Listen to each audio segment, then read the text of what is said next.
Hi everyone, I'm Arishinara Lungkumer from Kohima cohort and Tier 1 participant.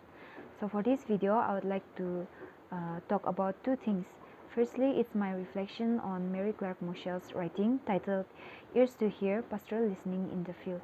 So this chapter talks about careful listening for pastoral ethnography, and as I was reading through it, it reminded me about a particular season of my life where I became convinced that God had called me into full-time ministry. So by that time, I had already completed my secular studies and I was unsure of my next step. So I sought out the guidance of one of the church leader, and I still remember that he didn't ask me why I felt called or how God was leading me, but instead he started asking me about my educational background, and uh, he advised me to pursue for a government job. So that was how our conversation ended, and I left feeling very disappointed at the outcome. And it was not just that experience but also other similar experiences where people would not listen and they would simply just continue to give their advice. So all those experiences had taught me valuable lessons, and one of the lessons is to remain open-minded and ask why people say what they say or why people do what they do, and not to come to conclusions at once but to really listen and see like what they have gone through and why they are saying those things. And so going through her writings, I could relate a lot, and it has only challenged me to become a more active listener. Now, being in a ministry-based organization, it has reminded me that ministry is not simply speaking God's truth, but it is also about understanding people, hearing their experiences, their struggles or hope before actually guiding or teaching them. And many a times I have found that simply listening and being present for them is also in itself ministry work. And Mary Clark also writes, listening is difficult because it requires us to give up the role of expert and become a learner again. This is quite a challenge, especially when we work with marginalized community uh, where we seem to be more educated or socio-economically advantaged. And as a human being, we may have the tendency to offer our expertise to them, and so it is true that we cannot listen until and unless we first empty ourselves, and we have to set aside our assumptions and biases and remain open towards receiving new revelations and understandings from the people around us. And the second thing is my end-term paper. It is primarily about listening.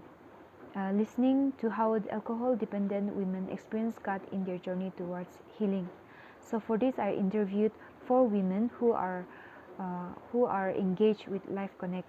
So Life Connect is a Christian-based organization where we work with marginalized women. And based on the interview with these 4 women, I found out that all of these 4 women had history of alcohol family, among which 2 of their families made locally raised beer for home consumption, and which was very common back then as it was part of the Naga culture until the missionaries came. And all 4 of them had shared that before the start of their recovery journey, that is, before they took the decision to give up the ways of alcohol, their relationship with God was very conditional, which means that they sought Him out only when they were in need, only when they were struggling, and after receiving help, they would forget about Him, or they would not even bother about thinking about Him. They knew that God was there and that He loved them, but that was all. It was never more than that and nothing more than that. But since their recovery journey, all of them, I've noticed that all of them have become more aware of His presence in their lives. They have grown closer to God and has experienced Him as their provider, teacher, source of strength, and as the true living God. And this awareness of His hand upon their lives has strengthened them further on, knowing that they are not alone, and knowing that being intoxicated and living like a mad person, that is how they describe themselves, living like a mad person, it is not God's will. And so experiencing Him in His life has indeed strengthened them to change their ways. So one of the participants has stated, God has helped us in providing us with our needs. None of us have any government services, but there's not a day where our needs are not met or where we are shamed by people because of our lack in finances by God's grace. Even if it is little that we earn as compared to others, God has opened this door for us, and He never leaves us even though we are bad. It is only because we don't know how to seek Him. I must not be like this. This is how He has touched my heart and keeps me strengthened in my recovery. So another woman shares her story as this: You visited me at home and prayed that I will not walk in the bad path, and so through your prayers I get strengthened. I think to myself that God has touched their hearts and has caused them to pull me to walk in the good way. When people give me a cup of alcohol to drink, I am able to say no. So in both of these cases, we see that they have become spiritually awakened. It's like their spiritual senses has been opened, and now they are able to see God in even in the little things that is happening in their lives, like experiencing financial provisions, and through the community prayer of the community, as seeing that as God sending these people. So we see that they have become spiritually awakened, and that is how God is revealing Himself to them in their lives. And I've also noticed that God is also bringing a transformation and renewal in their mind, and they have these new desires in them, and such as new desires to become better mother or God-fearing mother, to learn more skills to work, to know more about God. And one of them has also stated that she wants to be known as someone who does His work.